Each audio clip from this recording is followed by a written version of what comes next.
C'est l'une des décisions de la réunion du comité exécutif de la Confédération africaine de football tenue le 10 septembre 2020.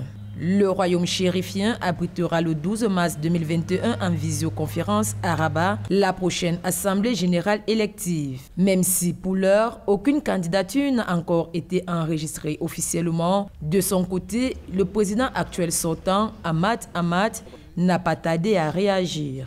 Une telle position n'est pas une ambition personnelle, c'est plutôt une solidification des différents groupes d'intérêt.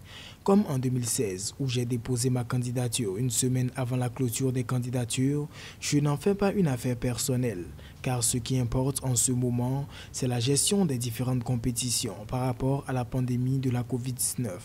Élu à la tête de la Confédération africaine de football le 16 mars 2017, en s'imposant face au Camerounais Issa Hayatou en poste depuis 1988, Ahmad Ahmad, depuis son arrivée à la tête de l'instance du football africain, a enchaîné des polémiques et des scandales. Dernier épisode remonte en février 2020 avec le rapport de PricewaterhouseCoopers mettant en exergue la mauvaise gestion de la Confédération africaine de football par le Malgache. Quand Ahmed a pris les rênes du pouvoir en ayant le courage d'affronter le baobab Issa Hayatou que tout le monde croyait indéboulonnable. Sur ce plan-là, j'ai eu à saluer son courage. Malheureusement, une fois élu, la montagne a accouché d'une souris. Moi, c'est mon point de vue personnel. Normalement, dans une Olympiade, on doit avoir 2 Coupes d'Afrique.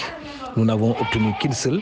Pour la bonne et simple raison, ce n'est pas la Covid-19, ce n'est pas parce que les pays n'étaient pas prêts pour l'organiser, c'est parce que tout simplement Ahmad a accepté le dictat des clubs employeurs européens, parce que tout simplement Ahmad a voulu faire le suivisme en acceptant ce que voulait faire tout simplement la FIFA. Et aujourd'hui, il est piégé, il est tombé dans son propre piège, parce que la CAN camerounaise, on aurait dû l'oublier depuis très longtemps.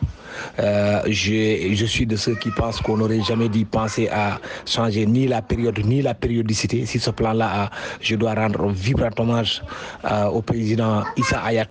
Le chronogramme relatif au processus électoral pour les postes de président et de membres du comité exécutif de la Confédération africaine de football se tiendra comme suit. L'ouverture de la réception des candidatures fixée le 11 septembre 2020, clôture de la réception des candidatures le 12 novembre 2020, communication des noms des candidats à toutes les associations nationales le 11 janvier 2021 et la tenue de l'Assemblée générale élective le 12 mars 2021.